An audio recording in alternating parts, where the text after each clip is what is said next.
السلام علیکم ورحمۃ اللہ وبرکاتہ۔ اعوذ باللہ من الشیطان الرجیم، بسم اللہ الرحمن الرحیم۔ فمن شہد منکم الشہر فلیصمہ ومن کان مریضا او علی سفر فعدۃ من ایام اخر۔ صدق اللہ العظیم۔ اللہ جل جلالہ نے روزے کے احکام تبدیل فرمائے۔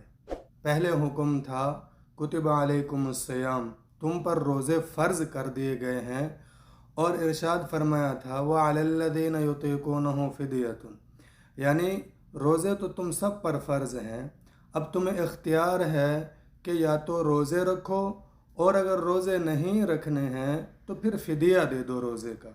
پھر اللہ نے ایک وقت تک یہ حکم رکھا اور پھر ایک وقت کے بعد یہ حکم منسوخ فرما دیا۔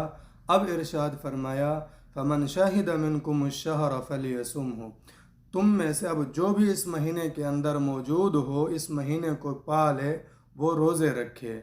البتہ کچھ افراد ایسے ہیں جن کو اللہ جل جلالہ نے پھر بھی اجازت دی کہ تم ان روزوں کو اگر نہ رکھنا چاہو تو تمہیں نہ رکھنے کے اندر رخصت ہے۔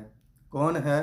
ایک ہے مریض، دوسرا مسافر، تیسرا شیخ فانی، چوتھا وہ عورت جو حیض کی حالت میں ہو، پانچویں وہ عورت جس نے اپنا بچہ جنا ہو اور نفاس کی حالت میں ہو، اور چھٹی عورت جس کے پیٹ میں حمل ہو، اور ساتویں وہ عورت جو بچے کو دودھ پلا رہی ہو۔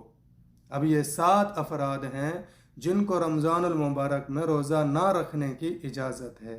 اب اس میں سے کچھ افراد ایسے ہیں جن کو روزہ رکھنے کی اجازت ہی نہیں ہے، ان کو روزہ رکھنے کی اجازت نہیں ہے، ان کے لیے روزہ رکھنا جائز نہیں ہے۔ اور کچھ افراد ایسے ہیں جن کو روزہ چھوڑنے کی اجازت ہے، روزہ رکھنے کی بھی اجازت ہے۔ ان میں سب سے پہلا ہے مریض۔ اب مریض کی بھی 3 قسمیں ہیں۔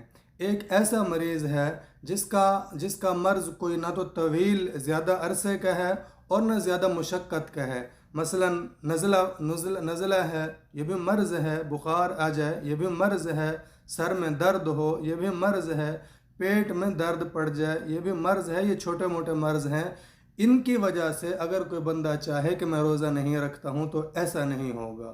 یہ جو تھوڑے چھوٹے موٹے موسم کے بخار، نزلہ، زکام، ان کی وجہ سے روزہ چھوڑنے کی اجازت نہیں ہے۔ دوسرا مرض ایسا ہے کہ مرض طویل ہے، مشقت بھی ہے اس کے اندر، اور ڈاکٹر یہ بھی کہتے ہیں، البتہ یہ ہے کہ اس کے اندر صحت کا امکان بھی ہے۔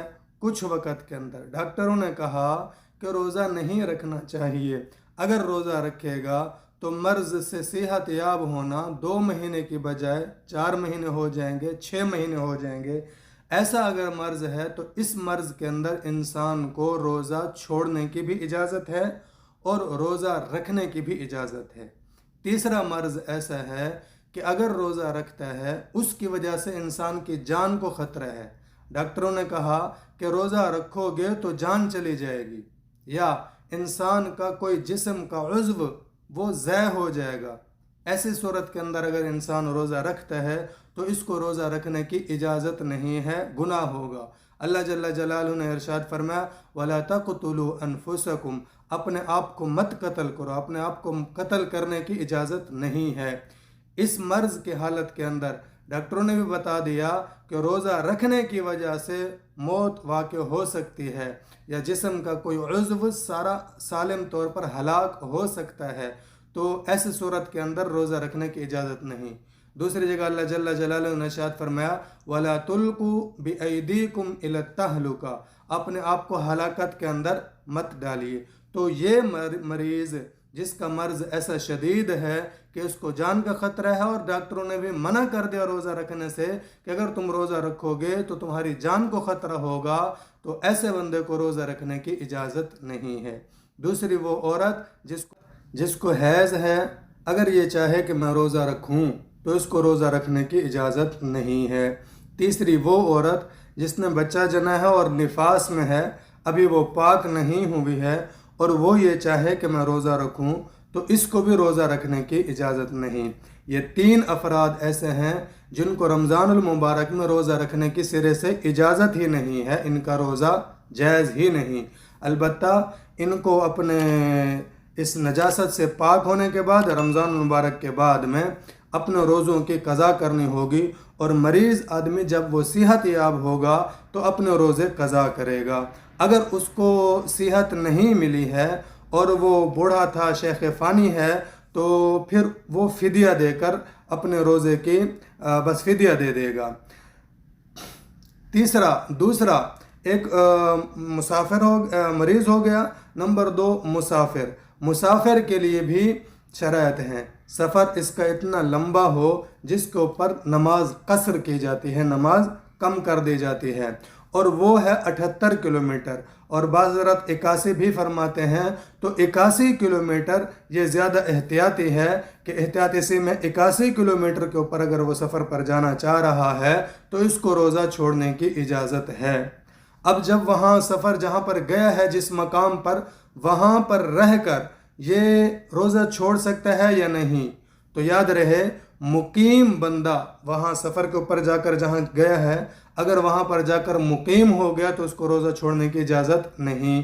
اگر وہاں مسافر رہا تو اس کو چھوڑنے کی اجازت ہوگی۔ اب مقیم کیسے معلوم ہوگا کہ وہ مقیم ہے یا نہیں؟ اس کے اندر وقت کو دیکھا جائے گا، اس کا وہاں پر مدت قیام کتنا ہے، کتنے دن رہا ہے۔ امام مالک اور امام شافعی رحمۃ اللہ علیہ فرماتے ہیں اگر 4 دن وہاں پر رہا تو یہ مقیم ہوگا، روزہ چھوڑنے کی اجازت نہیں۔ احمد بن حنبل رحمۃ اللہ علیہ فرماتے ہیں 4 دن سے زیادہ رہے گا تو مقیم ہوگا، روزہ چھوڑنے کی اجازت نہیں۔ امام اعظم ابو حنیفہ رحمۃ اللہ علیہ فرماتے ہیں کہ 15 دن یا اس سے زیادہ رہے گا تو مقیم ہوگا، اس کو روزہ چھوڑنے کی اجازت نہیں۔ البتہ اگر 15 دن سے کم وہاں مدت رہنا ہے اس نے تو اس کو روزہ چھوڑنے کی اجازت ہوگی۔ بعد میں جب یہ اپنے سفر سے واپس آئے گا، اپنے گھر میں آئے گا، تو بقیہ رمضان المبارک کے روزے رکھے گا، اور رمضان المبارک کے بعد شوال میں یا کسی پورے سال کے اندر کسی دن میں بھی ان روزوں کی قضا کرے گا، فدیہ نہیں دے سکتا۔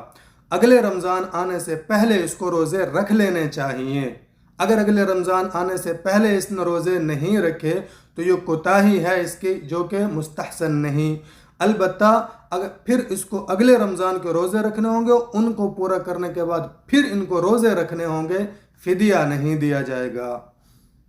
مریض، مسافر، حیض والی عورت، نفاس والی عورت، اور جس عورت کے پیٹ میں حمل ہے، اگر روزے رکھنے کی وجہ سے حمل کو نقصان ہے، کمزوری ہے، نہیں برداشت کر سکتی، اجازت ہے، بچہ جننے کے بعد اس نے روزے رکھنے ہوں گے، فدیہ نہیں۔ بچے کو دودھ پلا رہی ہے اور اگر روزے رکھتی ہے، دودھ ختم ہو جاتا ہے، روزے چھوڑ دینے کی اس کو اجازت ہوگی، اور پھر جب بچہ دودھ پی لے گا اس کے بعد اس کو روزے رکھنے قضا کرنی ہوگی، فدیہ نہیں چلے گا۔ نمبر 7 شیخ فانی، ایسا بوڑھا آدمی جو روزے رکھنے کی طاقت نہیں رکھتا اور اس کو صحت یاب ہونے کی بھی امید نہیں ہے، یہ بندہ صرف فدیہ دے گا، اور فدیہ دے گا، اس کے روزے ادا ہو جائیں گے۔ آخر کے اندر یہ بھی بتا دوں کہ وہ عورت جس کے پیٹ میں بچہ ہے، اگر اس کے حمل 4 مہینے سے زیادہ کا حمل ہے اور وہ روزہ رکھتی ہے، اور ڈاکٹروں نے بھی یہی کہا کہ اگر روزہ رکھو گی تو آپ کا حمل ضائع ہو جائے گا۔ یاد رہے کہ حمل 4 مہینے سے زیادہ کا ہے، اور ڈاکٹروں نے یہ کہا، غالب گمان یہی ہے کہ حمل کے روزے رکھنے کی وجہ سے حمل ضائع ہو جائے گا، تو اس عورت کو بھی روزہ رکھنے کی اجازت نہیں ہوگی۔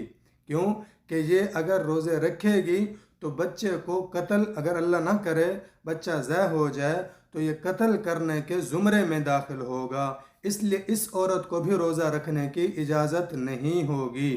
اور 4 مہینے سے زیادہ کا اس لیے کہہ رہا ہوں کہ اگر بچہ 4 مہینے کے زیادہ عرصے کے حمل کو کوئی بندہ ضائع کر دیتا ہے، کسی نے عورت کو مارا اور اس کی وجہ سے یہ حمل ضائع ہو گیا، تو شریعت کے اندر یہ مارنے والا اس بچے کا ایک زندہ انسان کا قاتل شمار ہوتا ہے، اور قتل کرنا بہت بڑا جرم اور گناہ ہے۔ لہذا اس عورت کو بھی اگر غالب گمان ہے کہ بچہ ضائع ہونے کا اور ڈاکٹروں نے بھی کہا ہے تو روزہ رکھنے کی اجازت نہیں ہوگی، روزہ چھوڑے گی اور اس کے بعد روزے کی قضا کرے گی جب بچے اپنے کو جان لے گی تو